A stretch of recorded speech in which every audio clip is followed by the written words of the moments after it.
Thank you so much for that lovely introduction. That was just fabulous. It's a pleasure to be speaking at this lovely conference today. And good afternoon, everybody from Northern Ireland. I'm in my home office because we all have to stay at home at the minute. We're under a lockdown before Christmas to keep everybody safe. So we're experiencing other types of traumas and stresses right now. That are at the forefront of our mind too. So I'm going to actually put up my slides. Is this okay? I'm going to go to, so hopefully you'll be able to see me, yeah? And today I'm going to talk about trauma and suicide in Northern Ireland. And I have a little bit of room at the end for some questions. So thank you so much. So I'm going to start with this. This is the World Mental Health Survey Initiative, and this was the work that originally got me involved in mental health research generally, I suppose, and then trauma and suicide. The World Mental Health Surveys were conducted by Ron Kessler, led them in Harvard University, and the World Mental Health Surveys were a really, really significant group of studies because they looked at mental illnesses across the world in over 40 countries and still continuing nowadays.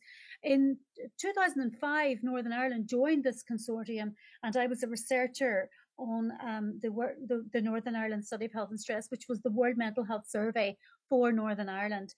So that's where a lot of the data that I'm going to present and my interest in this area, that's where that came from. So a really significant series of studies, and the findings have influenced how we diagnose and treat mental illness and our understanding of mental illness. It's been a hugely important piece of research overall. In Northern Ireland, we surveyed over 4,300 people, and in a population of 1.6 million, that was the biggest study ever of mental health and well-being.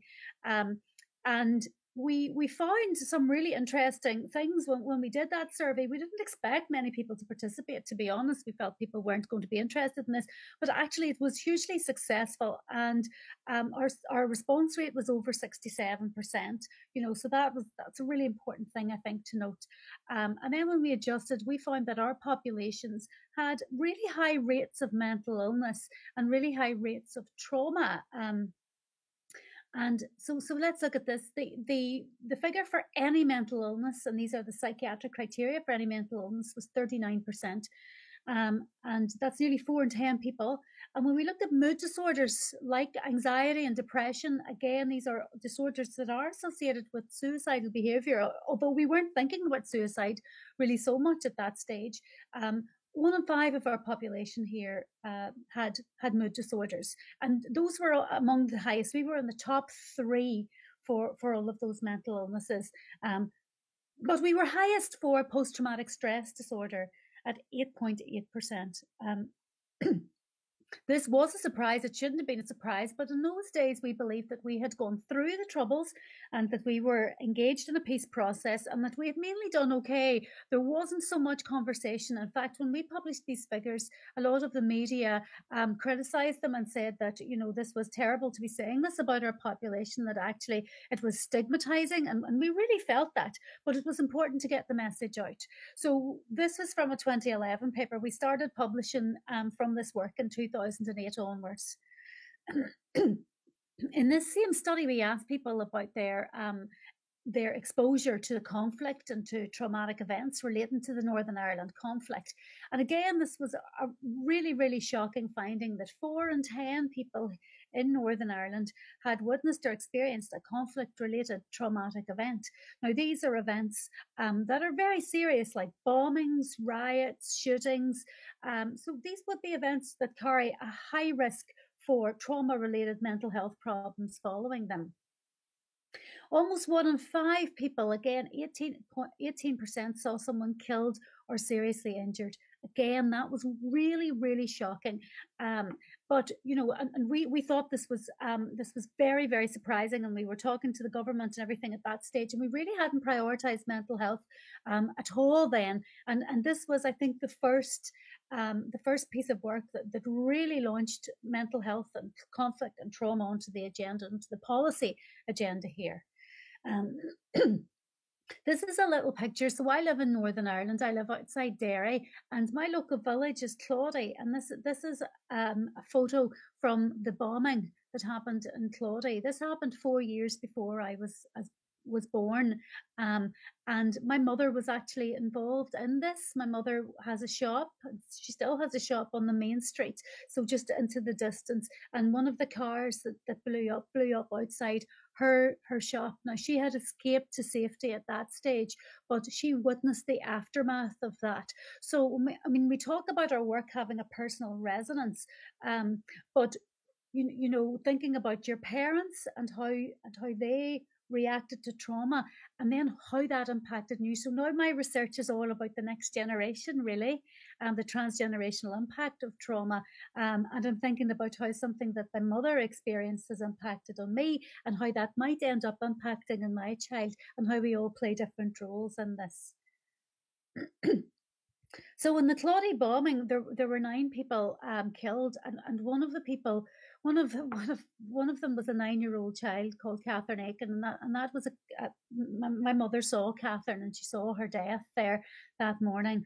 Um, So I think when we're thinking about the relationship between trauma and suicidal thoughts and behaviors, it's important to think about how the body and the brain react and responds to trauma, and indeed stress in general. So in these sorts of talks, I always bring it back to the fight or flight response, often known as the fight, flight, or freeze response. And there's various different, hypothalamic pituitary activation. It's basically about what the body does whenever the brain perceives threat, whenever that person is triggered, whenever there's a sense of threat, and the person feels that they're in danger, and they feel that sense of fear. So the fight or flight response is really, really relevant, because this prepares us for running away, and it prepares us for fighting an aggressor. And it actually works really well, and it served our forefathers really, really well. However, nowadays, the fight or flight response is being activated more frequently, at different times. And the argument I'm trying to make today is that whenever you have repeated trauma or repeated stress and repeated significant stress, whenever this goes off repeatedly, it can have an impact that increases the likelihood that you will be suicidal, that you will feel suicidal for all sorts of different reasons, but also that you will be able to act on those suicidal thoughts, because of the way that your body and brain changes as a result of this. So I think the model of post-traumatic stress disorder is also very interesting and very relevant here. So what happens in post-traumatic stress disorder is that stress, or that traumatic event, that really significant trauma, is not memorized in the way that other memories, that other events are memorized. So the trauma comes back to the person as in the form of flashbacks and nightmares. And those have a major impact, because that serves to activate the fight or flight response repeatedly. So it's again and again and again, this happens to the person, and it is almost as if they are just right back in that moment when this happens to them. So their body and brain are responding in the exact same way.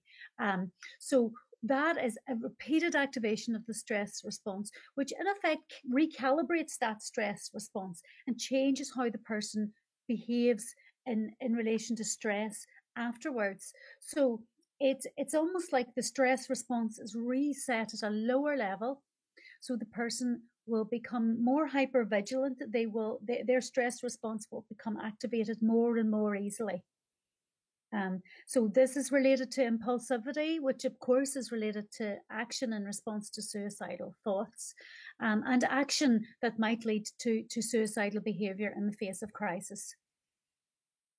The second point that's really important about PTSD is the person will engage in all sorts of avoidance behaviors to make sure that they don't have any further flashbacks and nightmares. So they will rearrange their life to avoid anything that might remind them of that trauma or that really highly stressful event.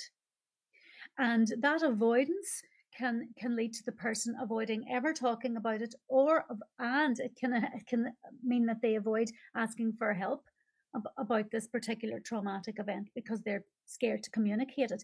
And indeed, during the Troubles, people didn't come forward to talk about the traumas that they'd endured because they were very, very, very worried about who they would be speaking to and how they would be perceived.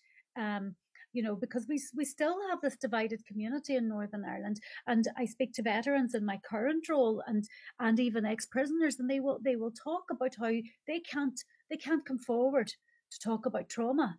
It's just impossible for them to ask for help because of how they might be viewed and the stigma around participating in the Troubles or even being there on the day that something happened.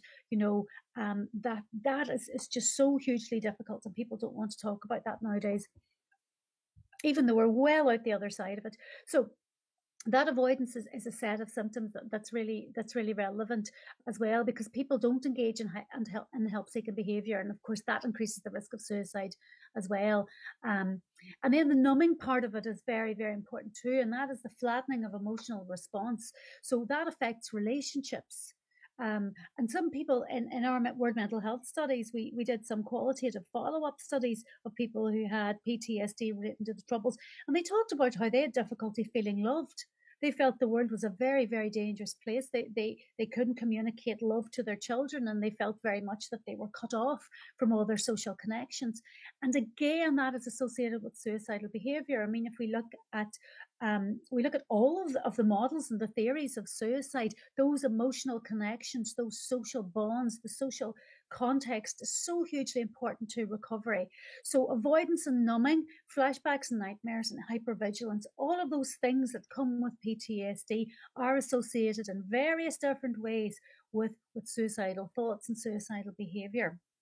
And of course, for many people, even if they didn't go on to develop the symptoms of PTSD, this is still a very relevant model, because lots of people in our sample would have had sub-threshold symptoms where they didn't quite meet the criteria, or they had gone through various combinations of symptoms at different times.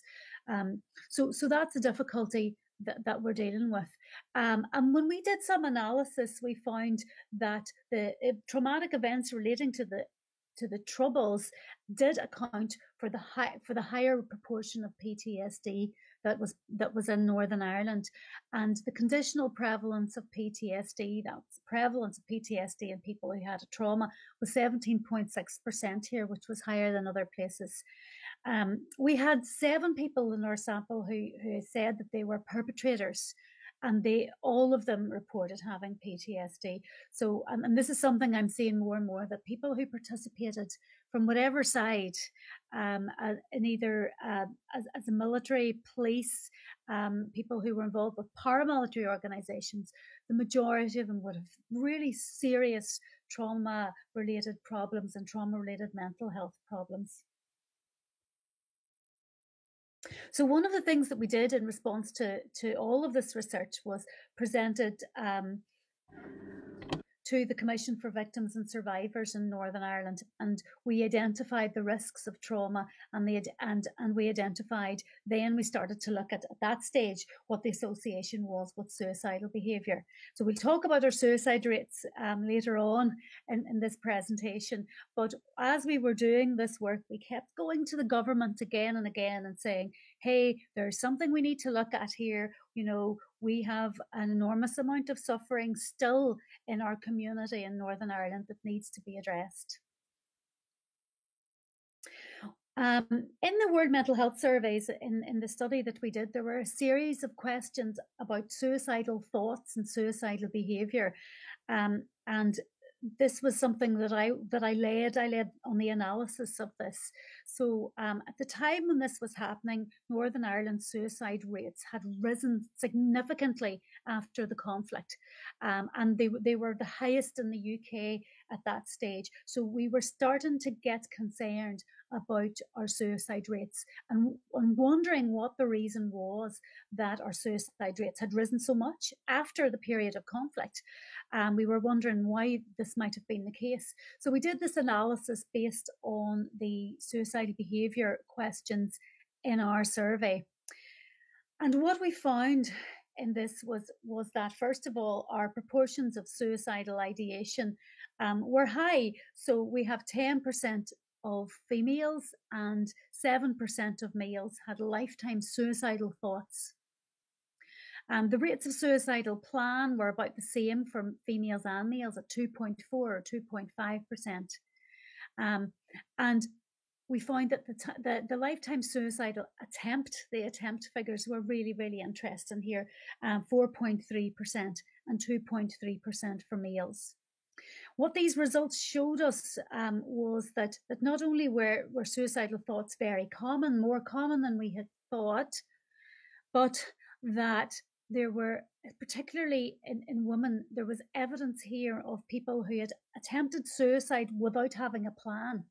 They'd never planned suicide, but they acted to end their lives. They engaged in a suicidal attempt without planning suicide. And again, this is often related to impulsivity. It's about that stress response, and it's about how people act and react in a crisis. So we're linking that back to the effects of trauma too. Another thing that we looked at in the Northern Ireland sample was that the rates of suicidal thoughts and plans in people with various different mental health conditions. And of course, we found there that 8.6%. The having any mental disorder increased our risk of considering suicide by 8.6 times. Those are odds ratios. So people with a mental illness were 8.6 times more likely to consider suicide, and they were 15.8 times more likely to plan suicide and 15 times more likely to attempt suicide. So again, suicide and the link with mental illness is very clear there. But then we added on to this model, we added on trauma. And we found that, yes, trauma added a significant an increase there in the risk. So non-conflict related trauma added 1.8 to the risk of considering suicide, 1.5 to planning suicide, and 2.6 to attempting suicide.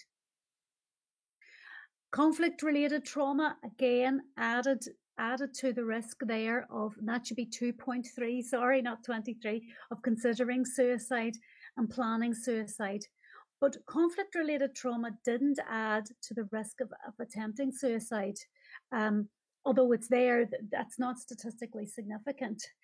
And the reason for that is that we believe that people who were affected by conflict-related trauma were more likely to die on their first attempt. So they weren't reflected within the attempt figures. So they were more likely to engage in more lethal attempts with methods that meant that they died. So that was something we looked at then in a study of 1,600 deaths by suicide. And we found that yes, among men who lived in areas affected by the conflict, that they had no history of suicide attempts. That the majority of those cases were people who died on their first attempt. So this is perhaps an easier slide to comprehend. So this is a little slide that I use to kind of partial out the population, or to reflect the population in Northern Ireland as we found it in this study. So when we looked at the risk of mental illness and trauma and everything together, we found that despite the high rates of trauma exposure, 71.5% of our general population were low risk. So that is, they were low risk of poor mental health outcomes. In this gold group, this 14.6% group, we have a group of people with mental health problems that were related to the normal things that you would find in any other population. And it was actually these were childhood adversities mainly, actually. And this group here, this orange and red group, this was the group that was interesting to us, because these were the people who had conflict-related trauma. Now, they also had mental health problems as well. And that little red group had multiple traumas and multiple mental health problems. And this red group, both of these groups were at much, much higher risk of suicidal behaviour than even the orange group. And this red group had 15 times the risk of suicidal behaviour than the blue group. So again, the conflict group were people who were more likely to have suicidal behaviour in their and responses to this survey. So we're now seeing, though, a generation of people, of young people, who are continuing to take their lives at a very, very high rate. And we were very concerned, and we remain concerned about our suicide rates here in Northern Ireland. And one of the questions that we've been asked is that how is this related to the conflict? How could this be related to the Troubles? And the reason, the relationship is there because because of the transgenerational transmission, this idea of trauma being transmitted from one generation to the next. And we've spoken about this lots. People ask, well, what is the mechanism of transmission? The mechanism of transmission is actually through childhood adversities. Mainly, there is a biological theory that states that parental trauma means that offspring, that their genes will be changed in some way that increases their stress reactivity, that makes them more impulsive and more likely to react rather than reflect in a state of crisis, and more likely to develop mental illness and mental health problems. But we've looked at all the data and the evidence, and we believe that the main reason for the high suicide rates in the generation who have not been affected by the Troubles is this: it's adverse childhood experiences. And the theory goes, and this is demonstrated when we look at the areas where our mental illness rates are highest and our suicide rates are highest. The theory is that families where there's parental trauma are more likely to create adverse experiences for the children who grow up in those communities. So childhood adversities really is the big issue now that we're looking at. And we know that we're talking here about things like abuse and neglect and household dysfunction, particularly substance abuse. Alcohol was a way that people in Northern Ireland had of managing the symptoms of trauma and managing what was going on and their responses to what was going on in the world outside. So parental alcohol use, parental drug use, all associated with a higher risk of mental illness in the next generation through the adversities. So ACEs, or adverse childhood experiences, are said to result in toxic stress for a young person, or trauma. And again, this impacts on that young person's body and brain. It can make them more hypervigilant, more reactive. It can recalibrate their stress reactivity. And it can plunge them into the sort of the numbing disinterest, those symptoms that are there as part of PTSD. But also in young people, we see it whenever they're from households where there's a lot of violence and trauma. Those are the types of symptoms that we can get. And of course, all of these things are associated with suicidal thoughts and behaviour. So this again, we presented this work in 2015 to the Commission for Victims and Survivors, and we discussed there about how we really needed to focus on mental health in this next generation now, so that we could halt the transgenerational transmission of the trauma relating to the Troubles. One other piece of research that I wanted to talk about here was the Ulster University student wellbeing study. Again, this was a study that was part of the World Mental Health Survey Initiative. I led the study at Ulster, and it's continuing now. We have a second wave of the study. But the initial study looked at suicidal thoughts and behaviours in our student population. And these are our figures from the 2015 study. And we found that in the year prior to going to university, nearly a third of our young people had thoughts of killing themselves. 19.6% had engaged in had a plan for suicide.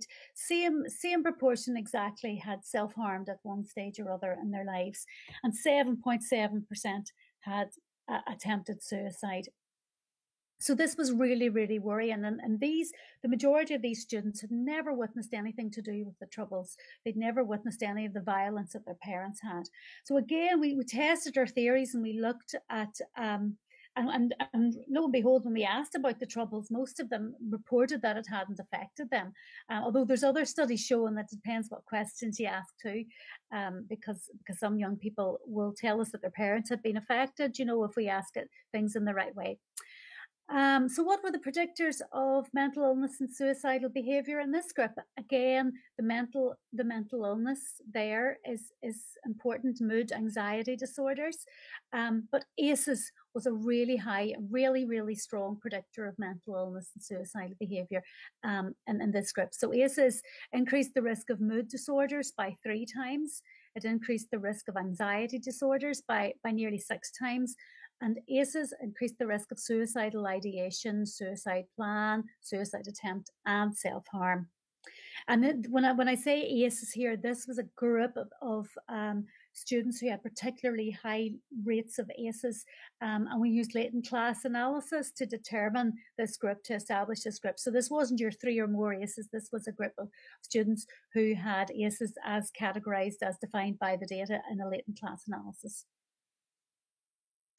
So we've also been arguing actually that what we need here is to understand the links between the things we're talking about, the trauma, and also peace and peace building. So the slide's a bit garbled here, but what I'm trying to say here is that by addressing mental illness, by addressing ACEs and adverse childhood experiences, you don't just impact on suicidal behavior, that you actually build the foundations of peace, because what you're doing is you're promoting self-regulation, you're reversing those pathways that have been established through trauma and exposure in childhood and negative experiences in childhood, and you're promoting adaptive coping in the face of stress. What you're also doing by working with that generation and promoting resilience is that you're promoting empathy, the ability to understand others' perspectives and calmly respond. So all of these things are vital for peace building too. So what do we need? Well, what we need in Northern Ireland is we need to look at the trauma and ACEs informed practice is really relevant to preventing suicide in this generation. We're also planning to teach metacognition and to improve the mental health provision within our schools, because that's so important too, to halt transgenerational transmission of trauma. And finally, we have a strategy and a plan to treat mental illness that I'll talk about in a wee minute. One point I did want to make, though, it's really vital that when we're talking about suicide rates in any country, particularly when we're thinking about Northern Ireland, is that we think about how we're measuring suicide and what data is included. So for a long time, this little graph here shows the rates of suicide in Northern Ireland from 2003 to 2017.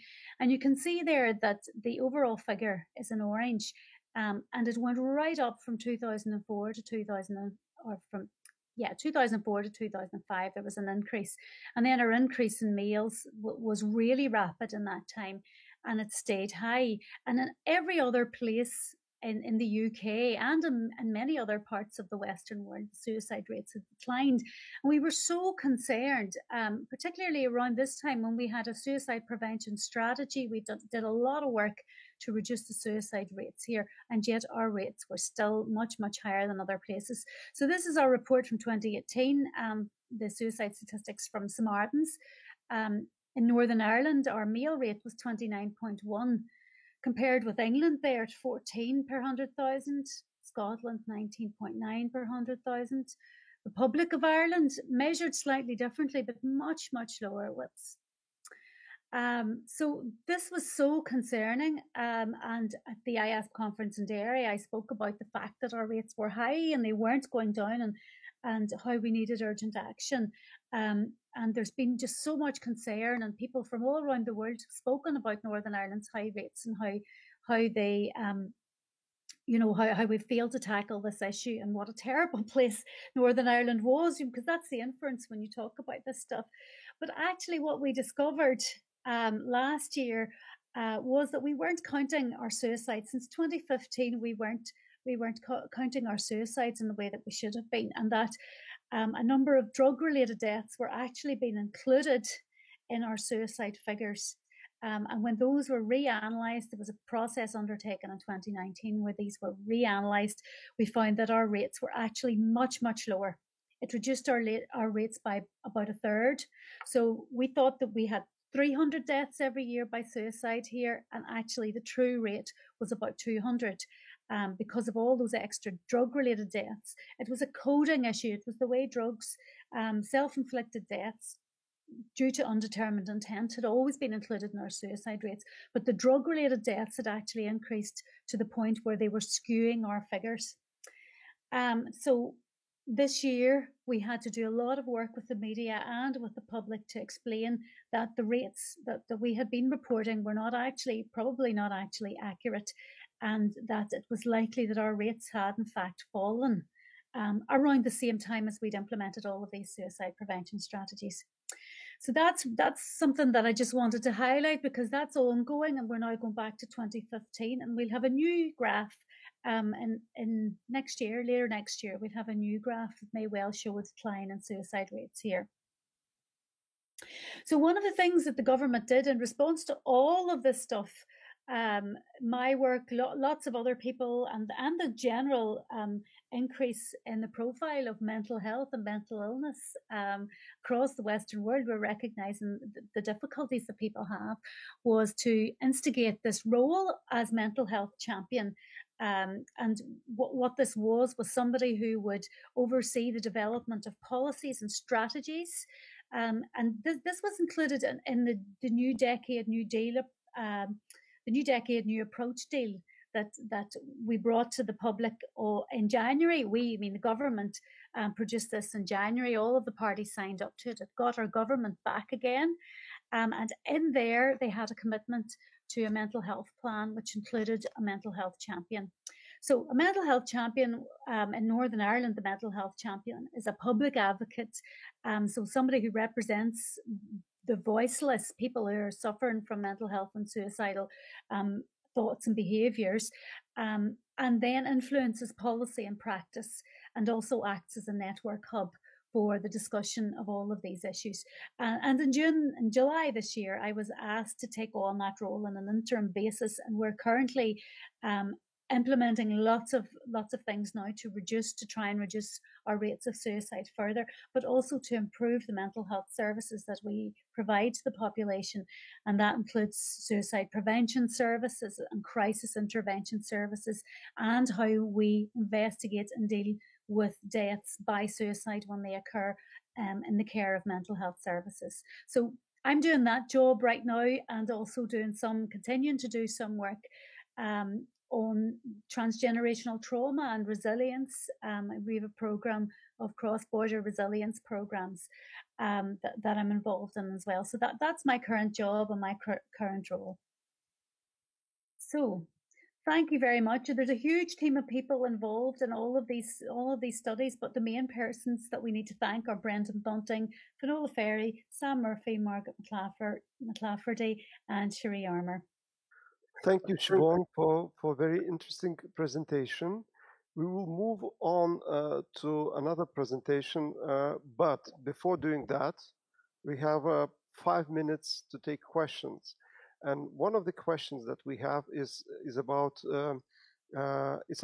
what kind of conflicts you are referring. And as I understand that maybe not all people are aware of the conflict that was taking place several decades ago in Northern Ireland, and maybe you can just introduce it a little bit more. Okay, so the Northern Ireland conflict, I'm just pulling up the proper stats.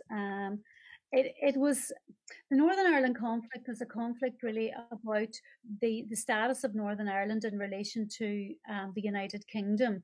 So we have principally two communities in Northern Ireland, a nationalist community, which would be a community who were Catholic and who perceived themselves to be Irish, and a unionist community, many of whom would be Protestant, but the main point is that they want Northern Ireland to remain part of the United Kingdom.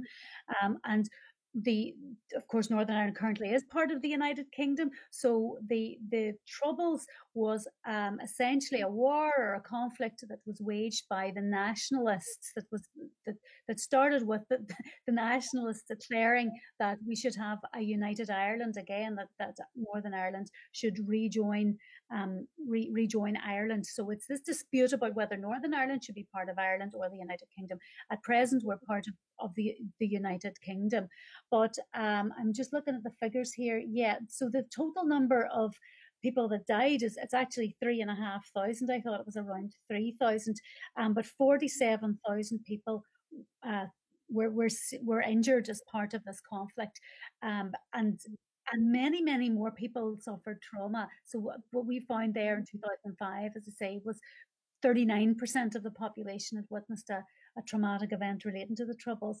But yeah, 3,500 people died in a population of 1.6 million. That was significant. I don't have the percentage there, but it's a huge. And most people here would know somebody that was either involved or killed or something like that. So we're talking about, the British Army were in the streets actually at one stage as well.